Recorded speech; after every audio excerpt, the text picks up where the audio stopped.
Hello, welcome to the Motorsport Review. We're here to talk about the Las Vegas Grand Prix in all of its details, including, yes, that bit of news that came out a few hours after.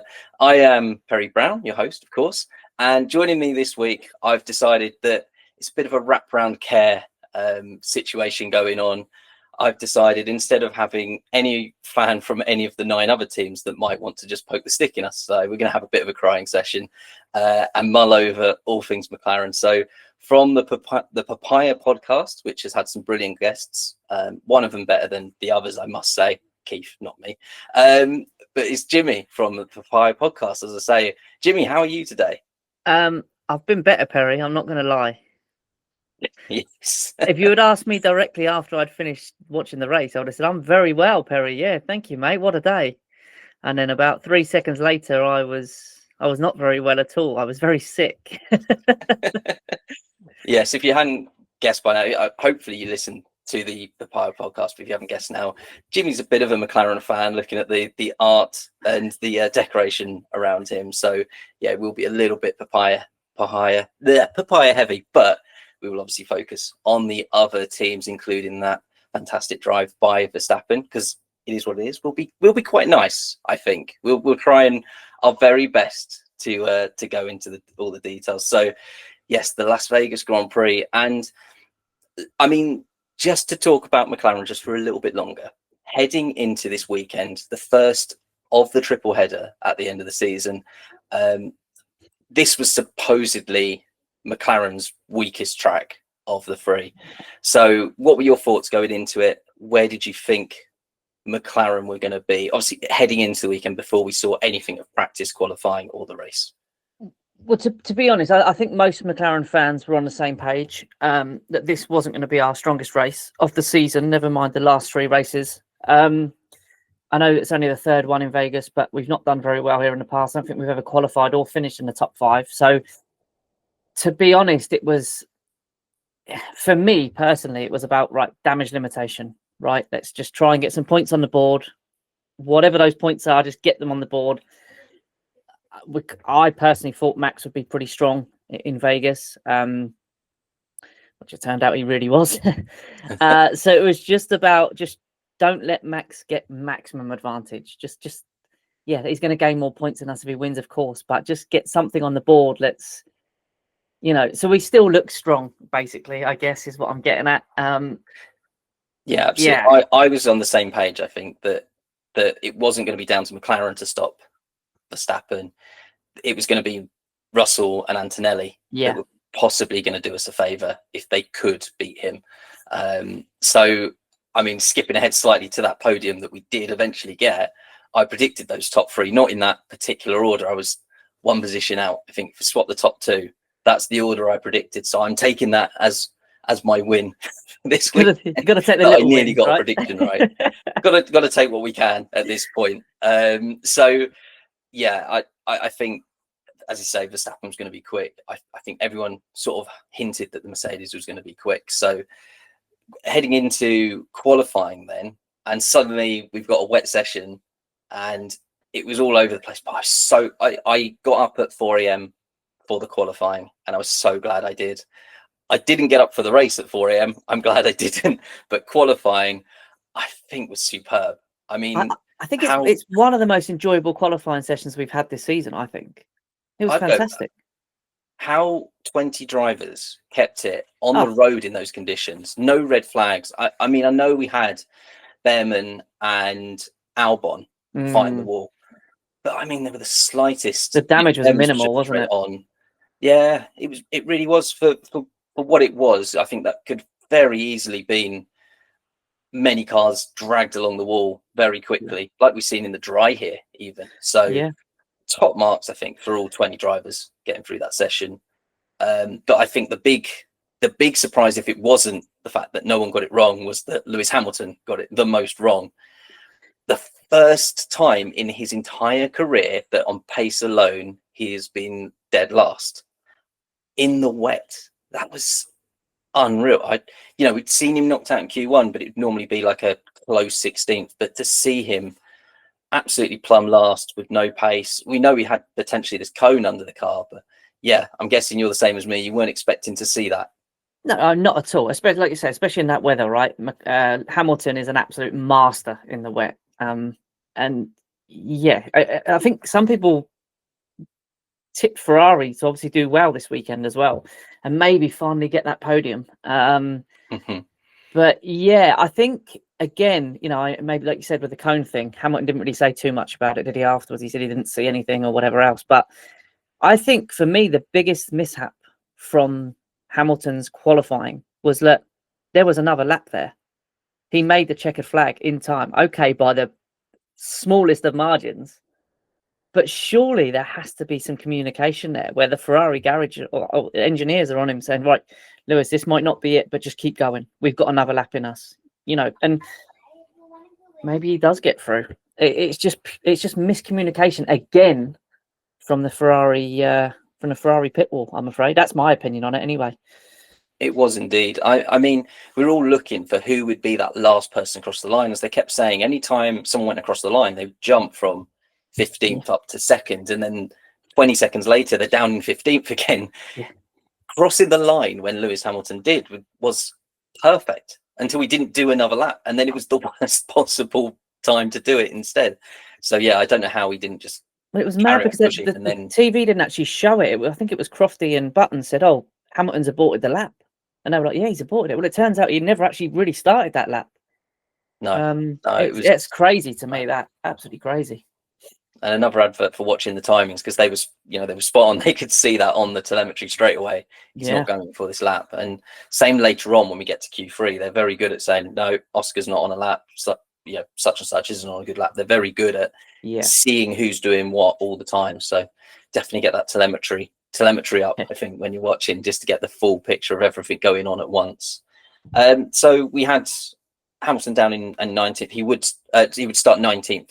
On the grid when Tsunoda was pulled into the pit lane. I was kind of surprised by Ferrari not thinking, right, well, everyone else might have a compromise setup between wet and dry, and Ferrari not taking that chance to put him and doing a pit lane start. However, the race will go well for him, so obviously they did the right move. But I was surprised. Were you not, that they decided to opt for the start?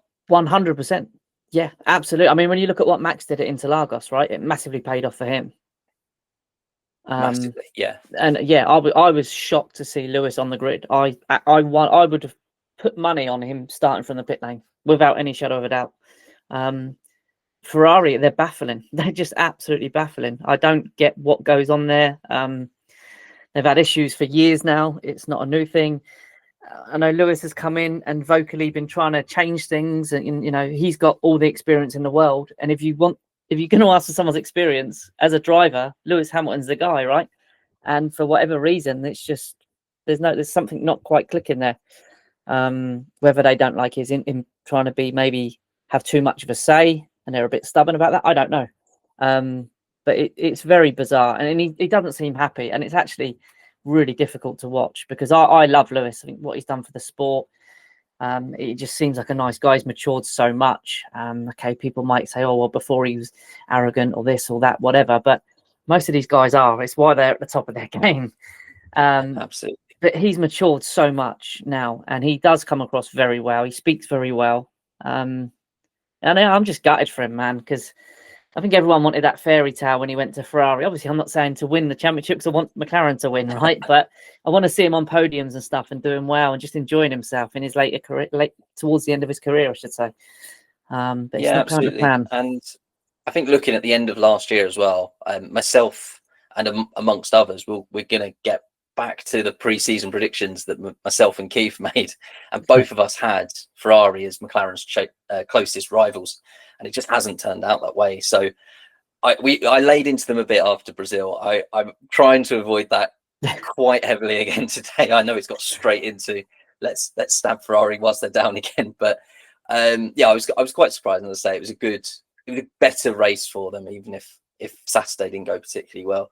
And then going to the other end, obviously we had seemingly Verstappen versus Norris going for pole position. And I mean, if you want the mark of someone that is a worthy champion, beating Verstappen in the wet has got to be one of these standout things.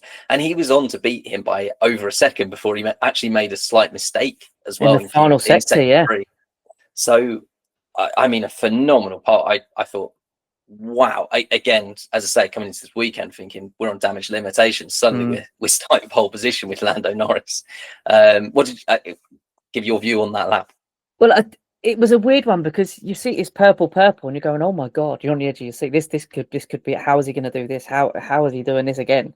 This is the kind of stuff that Max normally does, right? Not the stuff that anyone else does, and especially in those conditions. And then you think, "Oh no, he's going to mess up the final sector," which he kind of did in a way. I mean, he certainly thought he did because of his radio afterwards.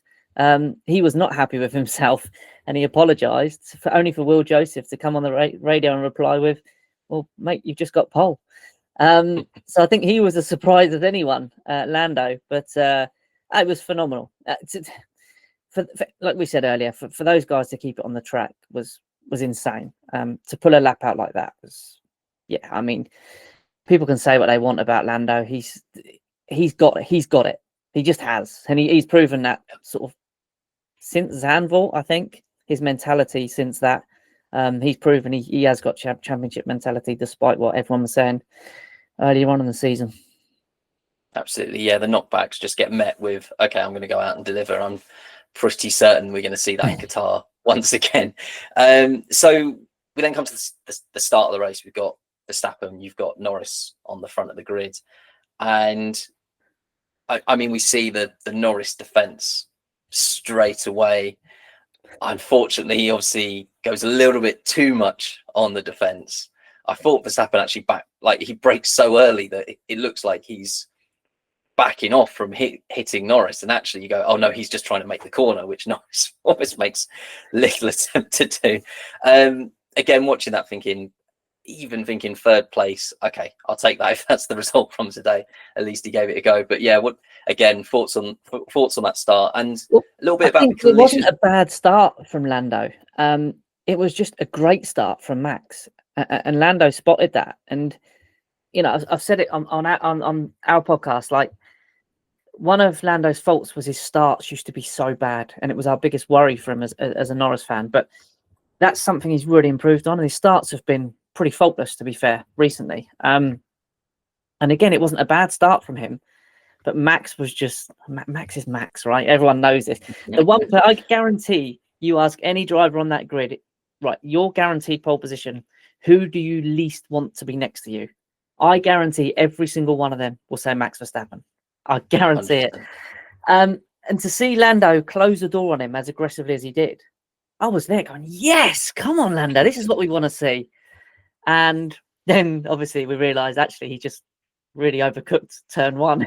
And not only have you lost first position, you've now lost second position. So it was a very quick change of emotion from yes, come on, to oh no, what have you done? I mean, I think the way he obviously go drag racing alongside George Russell then into corner 3, I think it is. And I think he took the high road and just went, do you know what? I got a championship to win. I can't be losing my front wing on lap 1 like this. And I think he just took the smart road there and just backed off. Yeah, he certainly didn't fight as hard as he perhaps would have done if he was second or third in the championship, I don't think. Had we seen that maybe 3 weeks ago, I don't think he's given that position up quite as easily as he did, for sure. No, so then further back on the start as well, we then see a bit of a collision. I think we've got to put this one on Bortoleto.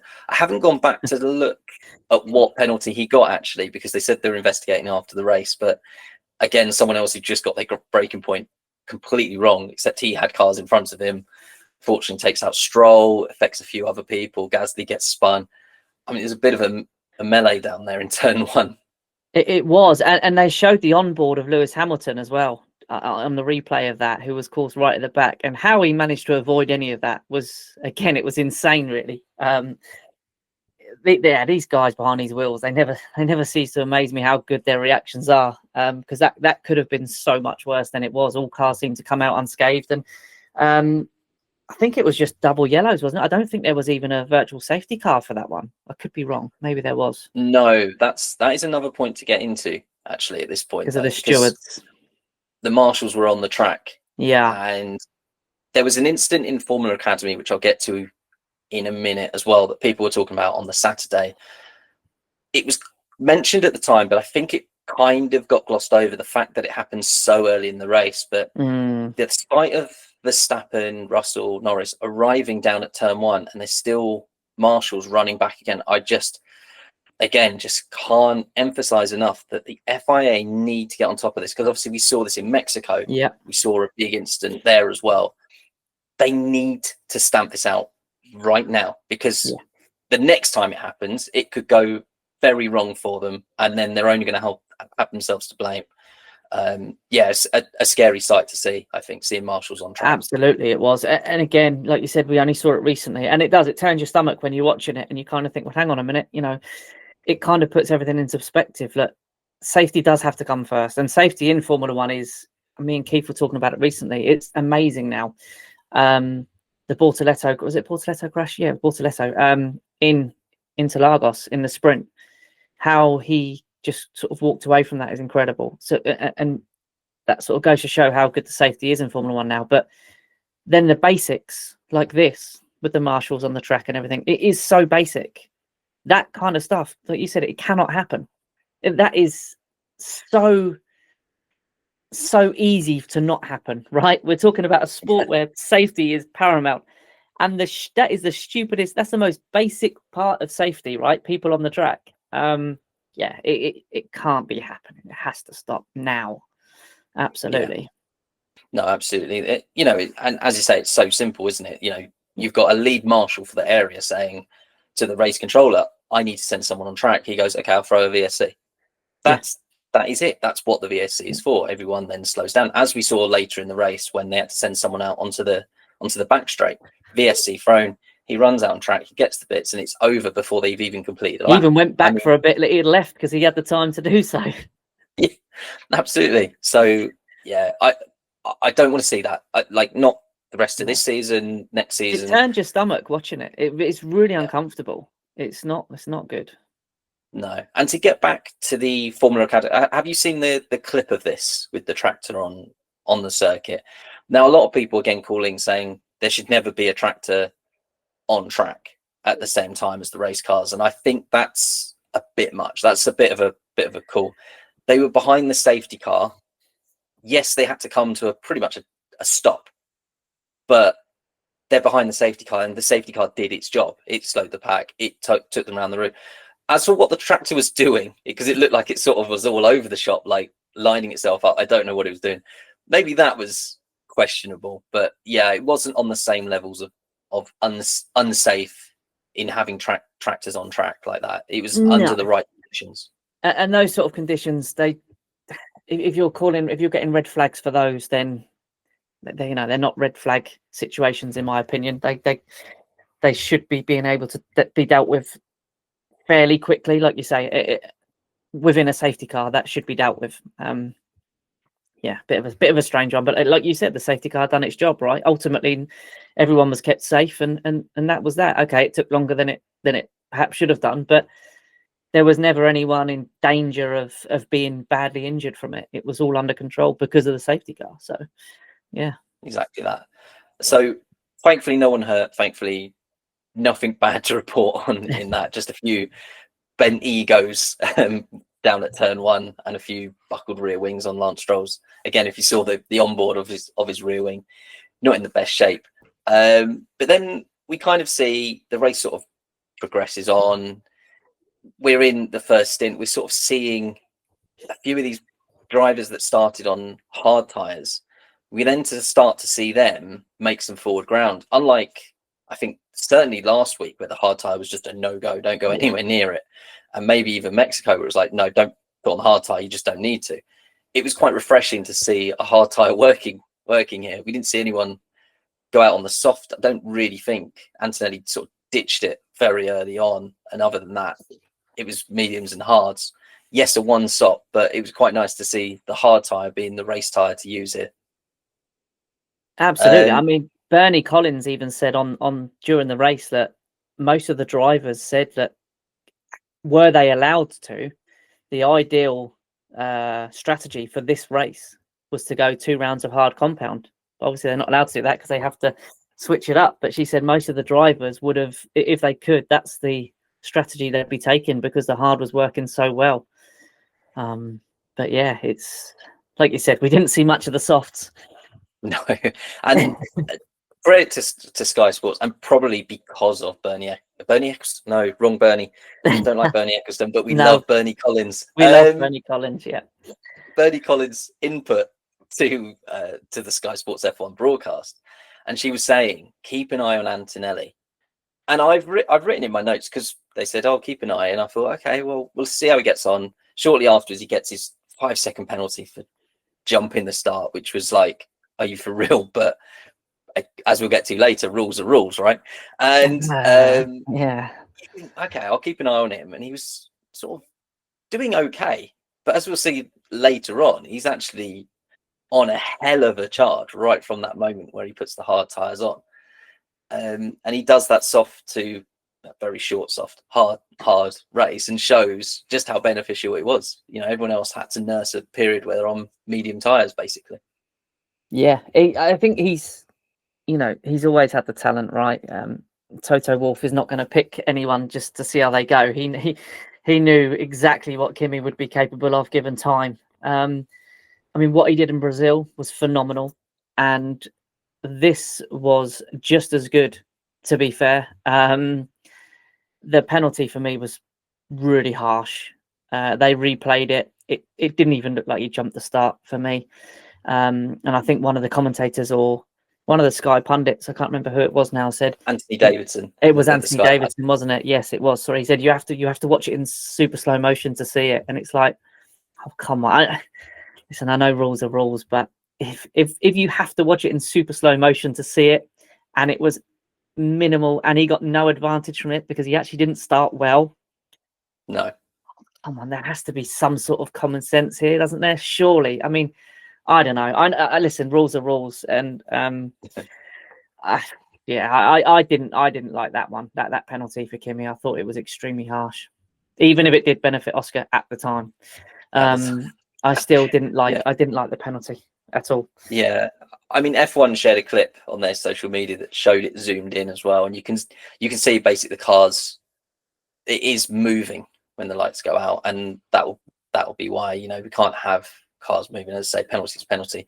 And as far as penalties go, if you're going to get 5 seconds, I mean, that's the easiest to turn around, I guess. And in effect, it only cost him one place that he'll get back later on anyway. But yes, it was at the time, it was very harsh looking. But I think as we'll get to with all the penalties that were given out, I do think the FIA got every one of them right. There were just some of them that were seen as more harsh than others.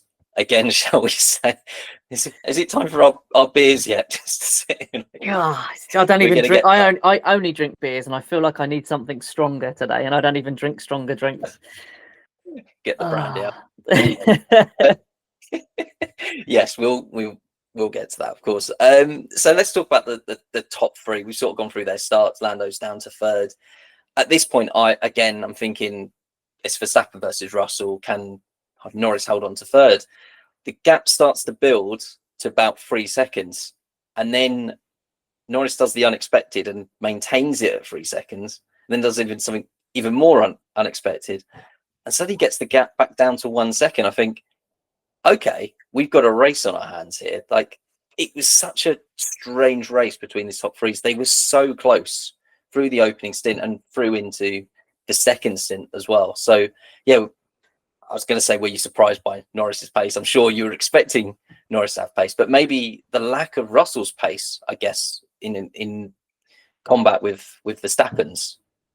Well, I think obviously Russell said he had steering issues again, didn't he? And kind of you hear that on the radio. And listen, we don't want drivers to have technical problems.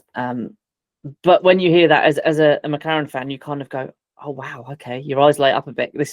Norris is going to have hopefully an easier chance of getting second. This is going to be even better than we thought. And Naturally, right? Okay, like I say, you don't want drivers to have problems. That's not how we want races to be decided. But naturally, you do get a little bit like, oh, God, this could be good. And fair play to George Russell, because whatever the problems were, he seemed to manage them superbly. And then all of a sudden, Norris comes on the radio. Am I staying in DRS, or do you want me to back off? And Will Joseph comes on and says, go get overtake George and let's go get Max. And you go, wow, I wasn't expecting that reply. I was fully expecting them to back off and just be quite content with third, to be honest with you. And it was a few laps after they'd basically said the best time we're going to get him is at the end of the race. So at that point, they seemingly thought we're going to get second, but we're going to do it later on, because I think it was only 5 laps difference, perhaps, between Russell's tyres and Norris's. So you kind of see that over a stint length. That's where one of the advantages of the McLaren has been, towards the end of the stint when they're able to still push on. So I thought, okay, so we're going to see 30 laps of just holding station, but no, he went for it. And again, credit where it's due. You mentioned the steering issues, and again, I'd like to give another huge shout out to having Jenson Button up in that commentary booth, because he was phenomenal. Absolutely phenomenal. The insight that he gave. Yes, at one point they were talking about Hamilton, like we're on board with Hamilton, how close he is to Antonelli. Very clearly, it was Leclerc. Other than that mishap, they were on form. But Jenson Button mentioning, what he's talking about is that the steering is going to go heavy when he goes into slip, when it starts to slide, goes heavy, and he says you don't want that. You can't control it. You can't feel the car. Again, that kind of insight, getting that from the commentator, is just second to none. That's why you have to have a Formula One driver in that booth, I think. So Jensen's superb at that as well. He did it in qualifying yesterday. I think it was the Norris lap.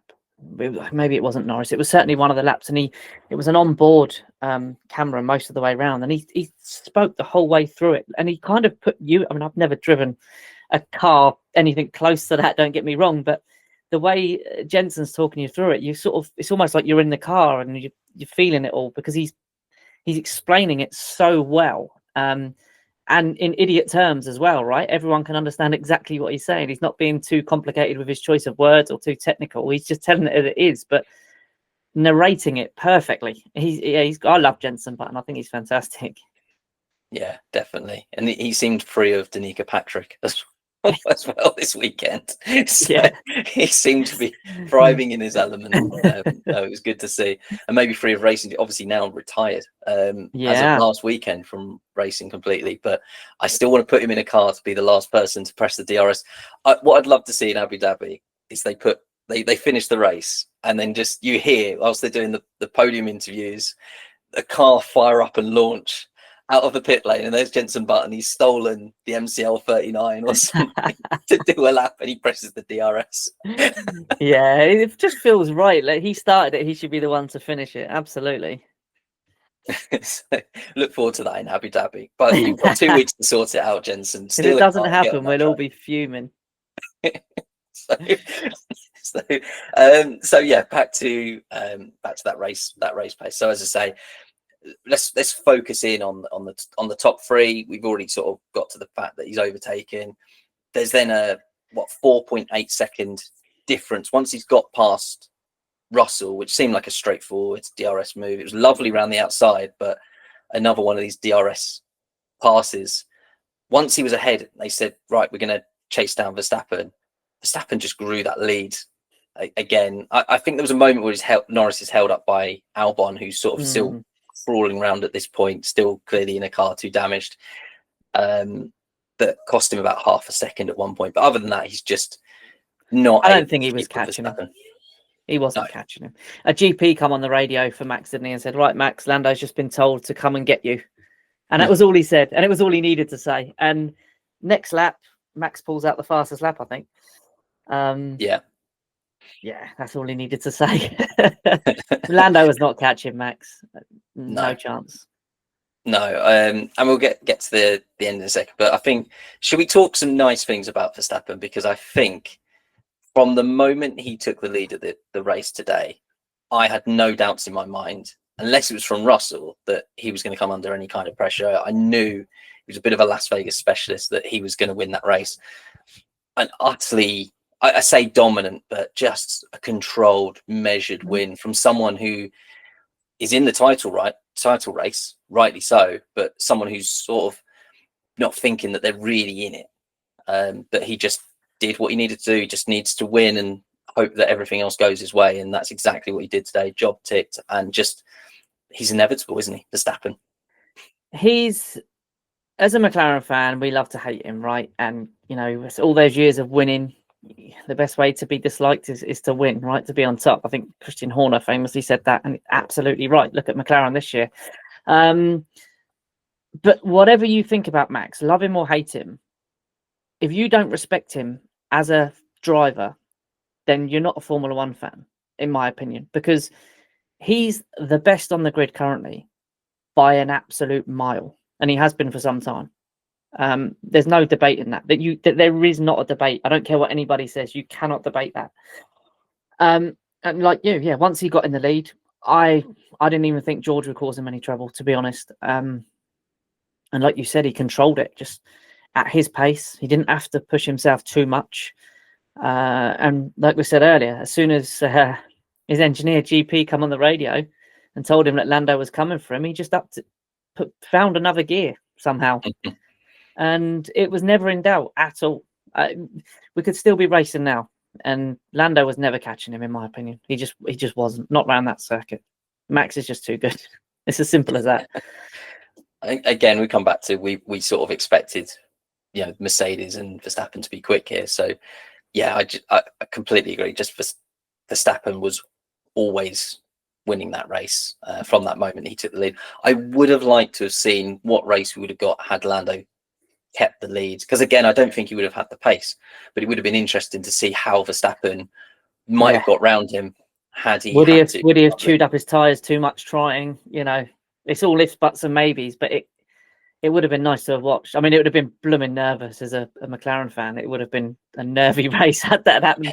It was almost easier to watch with Lando being in third for the majority of it, pushing for second. I think had he had been first with Max on his rear end, that would have been a tough watch for 50 odd laps. I mean, we're all race fans first and foremost, aren't we? And sometimes I think if we'd seen Verstappen chase down Norris and put him in his place, I think we all would have stood up and just gone, fair play to the guy. Absolutely. Even today, when he's been sort of gifted the lead by Norris going off, you still see him do his best and go, do you know what? Fair play to him. And it's allowed him to, like, the fact that he's probably not the championship favourite, he's not even thinking he's in the race seemingly at times. It's allowing him to be a more open, like we're seeing a more fun Verstappen. Yeah. It's allowing him to come out of his shell a little bit, I think. And he's becoming more likable as well. 100%. I really struggle. I couldn't warm to him at all in previous years at all. But this year, you're absolutely spot on. I think all the pressure's come off of him. He wasn't expected to do anything this year. And you are seeing that more, like you just said, the fun side of him. And he is, he's cracking jokes. He's down to earth. He's having a bit of a laugh with the media. And whereas before he was probably doing that, but it was coming across as really arrogant.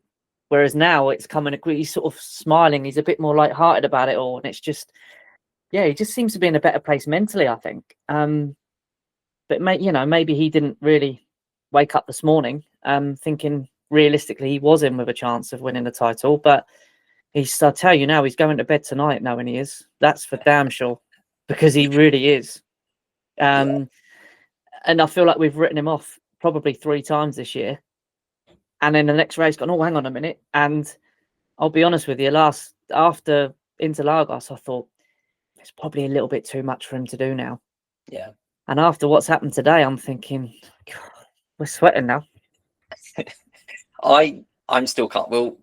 I'll get into how I think the next 2 weekends are going to play out. But I'm still calm, basically. I'd still rather be 24 points ahead than 24 behind. Without any shadow of a doubt. Yeah, I agree with that. And I think with the 2 races coming up as well, they're going to suit the McLaren a lot more. But how's Lando's mentality going to be now? Because I don't know where Oscar's going to be at now. No. And let's talk about Oscar. A nice little segue into Oscar's race. Let's talk about his actual race, not what happened afterwards. Again, a little bit behind Lando, qualifying as well. He was almost lucky, it seemed, at one point to be in 5th place on that grid. He had a very quiet race. I know he had that contact at the start. There was no penalty for that. I think a turn 1 collision. Obviously, people looking at last weekend and saying, well, hang on, he got a penalty there, but I don't think it was the same at all. Again, I think that no, was but fair. that said, if Oscar wasn't there, Lawson's going off that track. Yeah. He uses Oscar as a sort of bumper, if you like, to sort of make the corner. Yeah, he seemed to be well in qualifying. Lawson again. Watching Oscar's final attempt at qualifying yesterday, and it almost, I remember watching it live thinking, when Lawson sort of overcut the corner and it looked like Liam Lawson had messed up Oscar's lap. Of course, it turns out there was yellow flags, but Lawson hadn't obviously seen them. So yeah, yesterday and today there's incidents with Oscar and Liam Lawson. It's yeah, we've also often sort of pointed at the fact if Max Verstappen or any Red Bull driver was in a fight, whether suddenly having 2 other cars that are very heavily Red Bull branded, but maybe not part of the same team, that are probably part of the same team, they definitely would that affect the title fight? And I'm sure, I don't want to start any conspiracy theories about Lawson and Hadjar being like undercover Red Bull drivers, but I mean, let's just feed it out. We're here in mourning today as McLaren fans, so we need to have any kind of deflection that we can onto any other team. So 100% Lawson was just doing a job for Max Verstappen, and that's what his whole intention was. We're all in agreement that Hadjar was there with his little sander rubbing down the plate, right, to make sure it was underway. Oh, I saw him there underneath the car, just getting the grinder out, just making sure. Yeah, we definitely saw that. Yeah. So, I don't know whether to laugh or cry, Barry.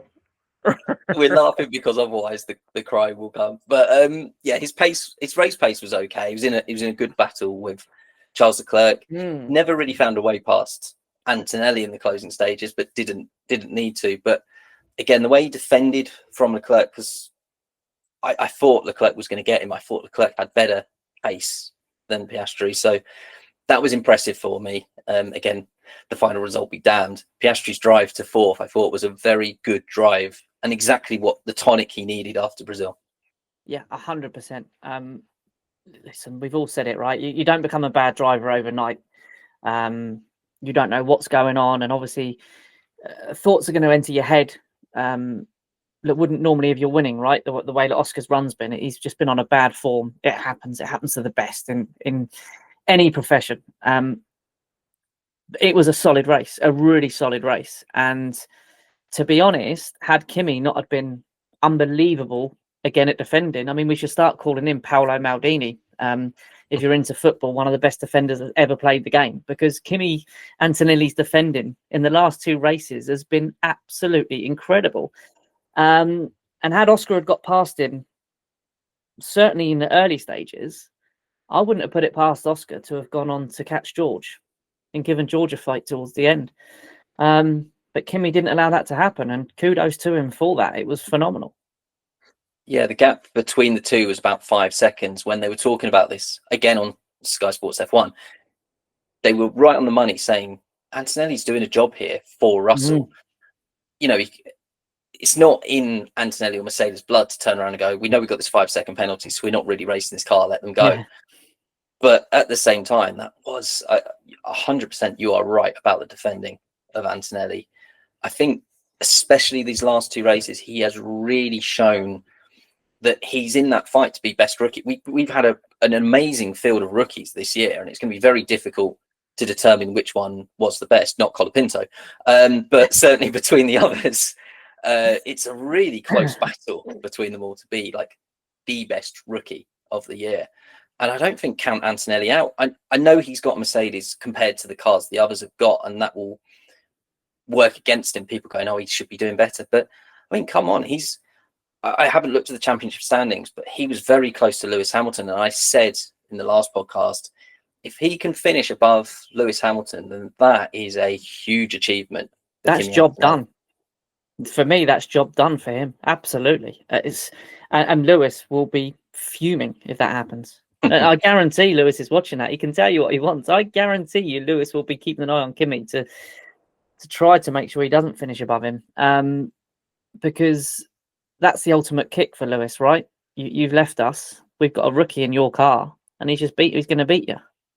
I mean, it's not good if that's you. You're not going to be happy. I know the ultimate thing is beat your teammate, right? But I'm sure in Lewis's situation, the last place he would see himself towards the end of this year is fighting to try and be beaten Kimi Antonelli. Like you said, I think being in a Mercedes will probably go against him for taking Rookie of the Year. He had a bit of a slow start as well, which is fine. You're rookies. No issue with that whatsoever. But yeah, it's been an unbelievable rookie class. Ollie Behrman has been nothing short of phenomenal.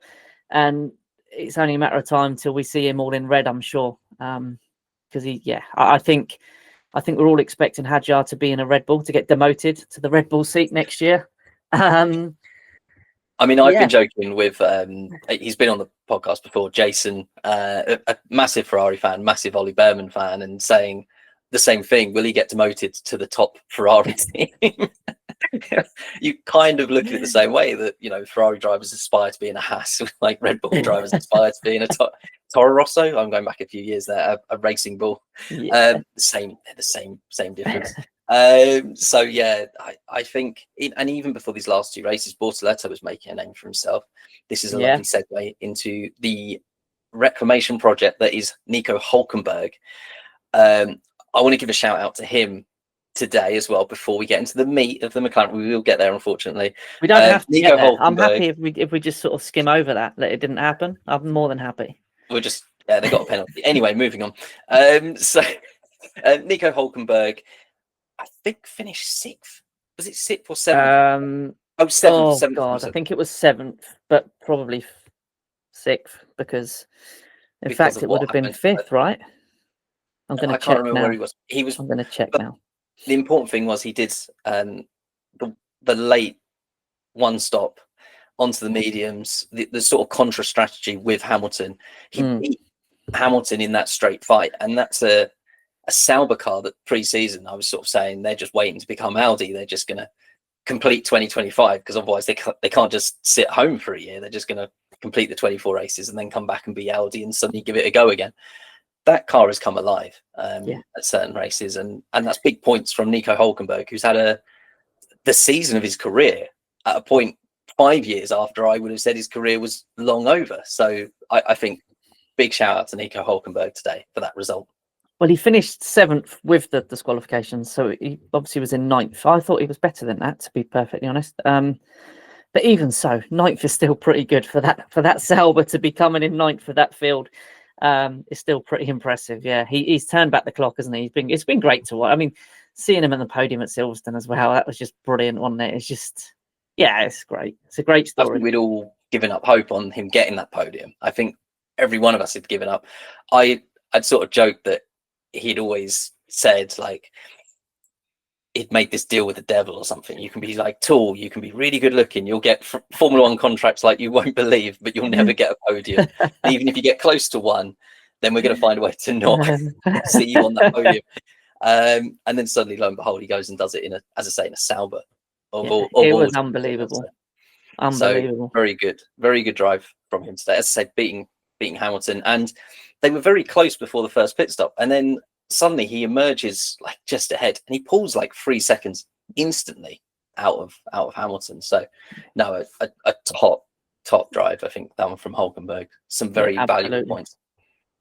So, unfortunately, Jimmy, we have to talk then about what happened 3 hours after the race. Mate, the connection's going a bit funny. I think I'm losing you.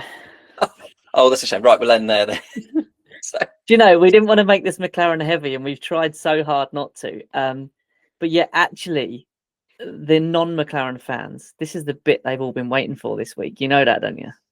Do you know what? After or during the Monza review, I said it's like that toxic sister at the wedding that wants to make the whole day about them. It's like Verstappen's had the drive of his life, and McLaren were like, well, we're going to throw a bit of a team order storm just so everyone's still talking about it. And they've kind of done the same. Verstappen's had a hell of a drive today, and so instead they're like, tell you what, we'll just wear the planks a little bit too much and have everyone talk about us. But I mean, so I want to get to the same thing happened to Ferrari in China. And I remember saying on this podcast, saying, look, it's the smallest of calculation errors. It can happen. For them, it was on a sprint weekend. So you've got even less data. Yes, you've got the sprint race to look at the car, but the car's never got that heavy fuel load like it has at the start of a full Grand Prix. It's very difficult to look at McLaren when they've had 3 practice sessions. Yes, some of them were rain affected. Yes, qualifying was rain affected. It's very difficult to see how they've got their miscalculations so wrong. And we're talking the gap between the plank that was allowed is 9 millimeters thick, and theirs was measured at like 8.82. We're not talking about a millimeter. We're talking about half the width of a fingernail, I think is what they said. It's less than 0.2 millimeters. Do you know how small a millimeter is? And it's 0.2 of them. You can't even get your fingers that close without them touching together. Like, that's the margins we're talking. I'm a design engineer, and if I put on my drawing that I wanted something 8.82 mil thick, you can guarantee it will be 9 mil thick, because no one in the machine shop would ever look at me the same, like just do it 9 and Perry would be happy, because it's within tolerance. So I mean, it's the finest of margin, but it cost them. Ultimately, it's cost them that miscalculation. So I'm sure someone either in Woking or in Las Vegas tonight at McLaren has got a bit of answering to do, and heading into the final 2 weekends, I'm sure that calculation is going to have like a plus 0.1 added to it, just to make sure that this doesn't happen again. It can't happen again. And we can sit here all you like and say, oh, it's less than quarter of a millimeter. Fine, but it's still below the regs, right? And rules are rules. So we can go, oh, FIA, what you listen, they have to take it on the chin. Rules are rules. Yes, it is super unlucky to be that close to the limit, but be under. But we can't have any complaints. As much as it pains me to say, I would love to blame the FIA for this, but we can't. We just can't. They're the rules. It is what it is. We just have to take it on the chin. It's a massive blow at this stage in the season. This sort of stuff should not be happening. Like you say, they came out and said that they didn't quite get the data they would have liked. I kind of get where they're coming from because of the conditions that we had yesterday. But like you said, they had 2 practice sessions on Friday, and the conditions weren't too bad Friday. So mistakes happen, right? The team's been unbelievable pretty much most of the season. It's just that the size of this mistake is so minimal, but yet the consequences are so massive. And that's the hardest thing to take at this point of the season. If this happens back in March, April, whatever, you can kind of go, no, we can live with that. We'll make it up. With 3 races left, or 2 now, and one of your drivers is leading the championship, the other one's in second, now joint second. For this to happen, it is just, I don't know how you lift Lando and Oscar back up from this, and you have to, right? Forever forward. That's their motto. Just always look forward, never look back.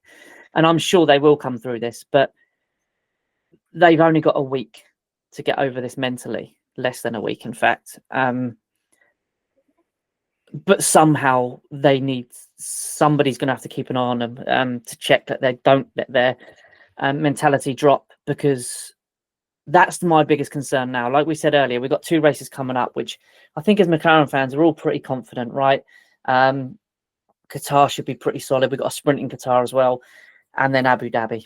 We're fairly confident that those races suit the car and the drivers. But for me, it's about the driver's mentality going into those races after this. That's my biggest concern. Now, when you look at the standings, and you've got Max, what is he, 24 points now off of Lando, and level points with Oscar. I know 20 points is still big, But let's say Max wins one of them races and we have a double DNF. Or even if Lando DNFs, Oscar doesn't even have to now. For whatever reason. You know, it happened in Zandvoort. It can happen, right? It's Formula One. These things can easily happen. If that happens, I mean, I don't know. You can't. I'm trying not to think about it because I don't want to be negative. But at the same Should time, I be positive then? it's realistic. Like, this could happen. I'm a bit of a realist, but I'm looking at the points, and this is where I'm at. So you've said it there, hit the nail on the head. There's a race next weekend. If there wasn't a race coming up next weekend, I'd be more concerned, because you get a bit of not a heat soak, but you know, after you've been for a run, that's when you start to afterwards, when you start to actually feel hot. And it's kind of like that here, you know. Oscar and Lando are probably sat in their hotel. Well, they're probably sleeping, to be honest, but they'll probably wake up from their hotels in the morning, and what will have happened will hit them. I don't think it'll be as they left the track or as they had dinner after the race, whatever. I think it will be tomorrow when they'll suddenly go, okay, it's 24 points behind, and then they'll have to get straight into media duties for Qatar, and they'll have to realise at that point pretty quickly, Max Verstappen's coming. He's inevitable, but if they can just get their heads down and get a race weekend, like an average race weekend out of Qatar, then it's, I still think 24 points, which needs to be 26 after Qatar. I think they can do that. I think Lando Norris has more, you know, he's got the form, he's got the car. He's just driving at a place where I think comfortably over the sprint and a Grand Prix, he should be coming away with more points than Max Verstappen from that race. You think this time next week, pretty much to the hour almost. I think it's a 3 o'clock race next week, might be 4. So you think this time next week, Lando's world champion? I think this time next week, Lando's champion. That's where I'm at. That's a bold claim, but I didn't say that. I didn't record that on a podcast. But it's not a bold claim, is it? It's really, on paper, if you were a betting man, like you just said, he only has to cover sort of 26 points, right? Over a sprint and he's already 24 ahead. So really, he only needs to come out of this weekend 2 points further ahead of Max. Better. Or Oscar, of course. Let's not rule Oscar out. No. To be world champion. And he's absolutely more than capable of that on a track that suits the McLaren, 100%. So I'm just so nervous, man. I am so nervous. Honestly, I'm Don't get me wrong. nervous. I'd rather he was heading there with like a 40, whatever it would have been, 42 point lead. But I'm still of the belief that it's going to happen in Qatar. But we'll see. And as long as he doesn't arrive in Abu Dhabi down on point, like down a point, if you know that happens, or down 9 points could be the most he'd be behind, I still would back him to get the job done. It's certainly come a lot closer than I think any McLaren fan would have given belief, even though this is Max Verstappen. This is, as we say, he's inevitable. He's just going to keep coming. He is the machine that just keeps fighting, even when you think it's down and it's out, it just isn't. So yeah, I've put that on record. I think this time next week, Lando Norris will be champion, but we'll see. We'll see. I'd like to see, as I say, I'd like to see a fight back from Oscar. I don't know. That's like European Oscar. I'd like to see a fight back from Oscar. It should be a track that suits him. I want to see him finish the season strong and show that, look, I was in this championship fight. Don't rule me out just because since Zandvoort it's sort of ebbed away, but he's still been quick and he's still going to have future chances at championship. I wouldn't put it past him winning next weekend at all. No, I really wouldn't. Of course. I was going to say he won the sprint race there, didn't he? In 2023, and then last year he was going to win the sprint, but did he move over for? No, it's the opposite way around. Lando moved over. For Oscar. Didn't he? Yes. So I think if it comes down to Abu Dhabi, if it does come down to Abu Dhabi, we can be confident because we know what Lando can do around there, right? He did it last year. He drove a phenomenal race to win McLaren the constructors after Oscar was out of it. So he'll definitely have that confidence if he needs it. I'm just hoping that Abu Dhabi is a no pressured race that we can all just sit back and enjoy, and it doesn't matter what happens. Because wouldn't that be nice?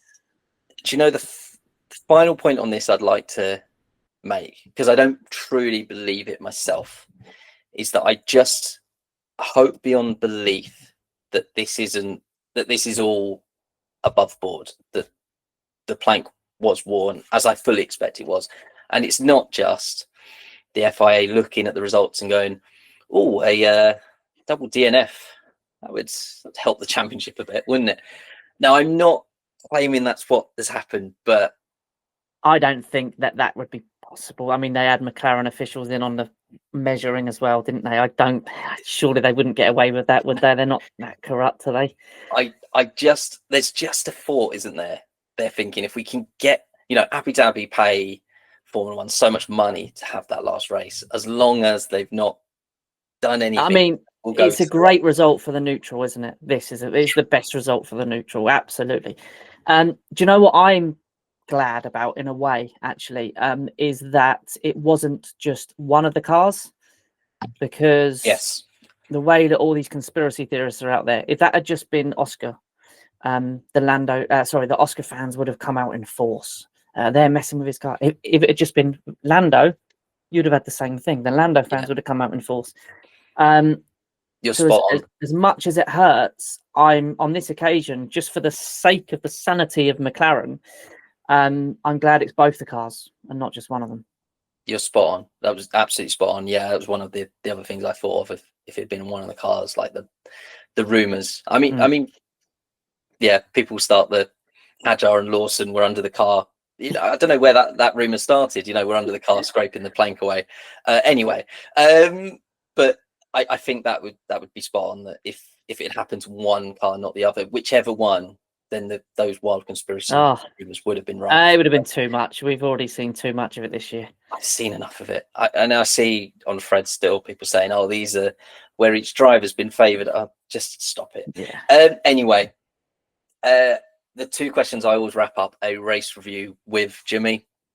I want to hear your driver of the weekend, and I want to know your highlight of the weekend. Oh, God. Okay, so driver of the weekend, I think it's an obvious one, but I'm giving it to Max because of just the gains that he's made for the championship, and he drove a pretty much perfect race, to be fair. So I think you have to give it to Max, for me anyway. Yeah, absolutely. You could say Kimi. There's a few you could pick, but for me, just because of his gains, I think I'm giving it to Max. And the moment of the weekend. You sound so pained as you say that, like, oh, I'm giving it to Max, right? No, anyway. Listen, I like I say, respect where it's due, right? The man's incredible, absolutely incredible. And I have warmed to him a bit this year. I don't want him to win, but I have warmed to him a bit, and he's still an unbelievable driver. So I'm more than happy to. Eddie and Louis were very thrilled last weekend that they got me to say Max was driver of the weekend. So look, it's quite nice someone else does it this week. Sometimes you just hold your hands up, right, and say you were the better man on the day. It's as simple as that. It's as simple as that. Moment of the weekend. I mean, I'll be honest with you, mate. Just the cars keeping it on the track Saturday for me, all of them. And when you're seeing them drifting as well, it looks fantastic as a fan to watch the cars drifting around these corners, but the drivers don't want these cars to do that.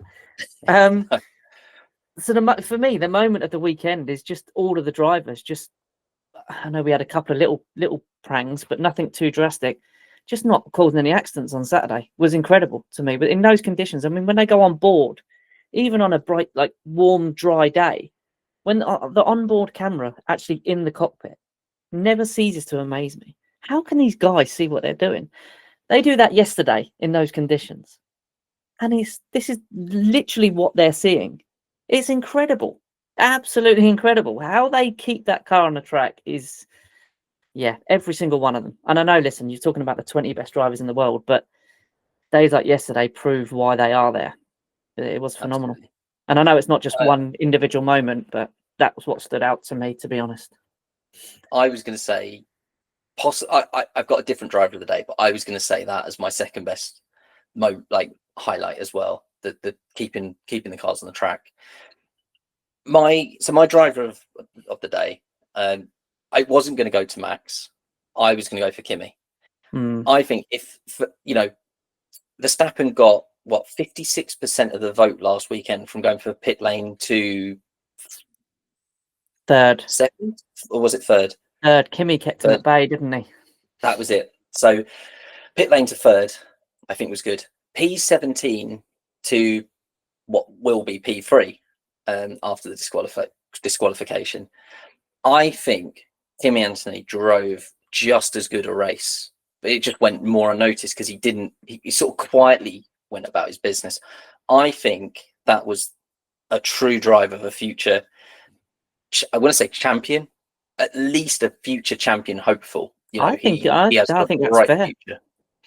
So I'm going to give it to Kimi, I think, comfortably. And my second was actually going to be Hulkenberg, but I spoke about him in the actual recording, so I've got away with that one. And my highlight of the weekend, now I know a lot of people are going to hate me for this, so please get in the comments when you after you've liked, subscribed, and done all those delicious things that are going to help me out. Get in the comments, tell me why I'm wrong when I say that my highlight was the post-race Las Vegas. I want to say the cringy moments. The pink car, the pink Cadillac with Terry Crews doing the music, the glasses, with the glasses, with the board, even the fountain show. Now we went to Disneyland last year, and as much as you go, oh, it's for the kids. When you're there, there's something legitimately a little bit magical about Disney. I was talking to my missus about this on the way back from the pub about 2 hours ago, because our friends have just got back from Disney. Right? The first thing, as soon as I got back from Disneyland last year, the first thing I wanted to do was go back. And part of it was, I'd love to take my daughter back when she's a bit older and can enjoy rides. The second bit was, oh my God, I didn't get to build a lightsaber. And oh my God, I didn't get to do this and that. But I mean, it's just magic. And when they go, oh, the fountains, this show presented by Disney, the spheres lit up with Disney, the lights are going, there's drones, Mickey Mouse is there, Mickey's conducting all the jets. Do you know what? A lot of people find that cringe. And no, I loved it, mate. I couldn't take my eyes off it. I thought it was fantastic. Mickey was giving it all that, and they were going off as he was conducting them. That was fantastic. I'm so excited about the collaboration. Going back to the pink car, which I think it was a Lego car, right? Yes. Yeah. Credit to the three drivers, Max, Lando, and George, for getting fully in the spirit. They all put the glasses on. They were all having a laugh and a joke. I think 12 months ago, Max doesn't entertain the idea of that. He probably gets in there because he has to. Dead straight face. I can't believe what the hell are they making me do. He fully embraced that today. It was brilliant to see. I'm going to call back to 2 years ago when it was the first Vegas Grand Prix, and he rocked up saying, "Oh, it's all lights and show. It's not me. I don't like Vegas." And Red Bull went and did the most Red Bull thing and put him and Sergio Perez in Elvis Presley costumes, in outfits dressed like. So there he was after the race, dressed in his best Elvis suit. He's just sung "Viva Las Vegas" on the radio, and I thought, brilliant. So fair credit to them for embracing that. Jimmy, thank you so much for joining me. It's been a bit impromptu, but I knew at some point I was going to drag you. I say dragged me onto your podcast. I absolutely loved being on your podcast. Oh, it was great fun, man. Great fun. I mean, I say that I'm unbiased. I try and be unbiased, but I mean, I'm a little bit, you may notice I'm a little bit towards the Papaya, but coming on your podcast and being fully Papaya and being fully myself was brilliant. You had some absolutely wonderful guests. I look forward to hearing your second review when you break this down with Keith in the coming days. So a shout out to the Papaya podcast. Jimmy, thank you so much for coming on. I was going to say, where can people hear from you next? But I've just done all that bit for you. You're welcome. Yeah, thank you very much. I appreciate the very kind words. Thank you. Well, you're very kind to me on yours as well. You point people my way. So of course, man. Genuinely love what you do. I know I do listen. I'm not just lip service. I generally really enjoy listening, mate. Yeah. No, thank you. We're both in the same here. We enjoy recording. It's great fun, isn't it? Getting behind the mic and talking about the thing we love the most. So it's a pleasure. So no, thank you so much for joining me. And if you're still listening to me and Jimmy just wax lyrical about a podcast, apologies. I'll also say to you listeners at home as well, thank you very much, whether you're on YouTube or Spotify or Apple, wherever you download and listen to this. Thank you so much for getting here. Get in the comments, tell me why Las Vegas is cringe and why I'm wrong. Tell me why McLaren are the biggest cheats. Whatever you want to do, just get in the comments, get discussing. And next week, obviously, I'll bring you a sprint and race review from Qatar if I can, and hopefully Lando Norris will be champion. Perhaps. Ladies and gentlemen, see you spoon.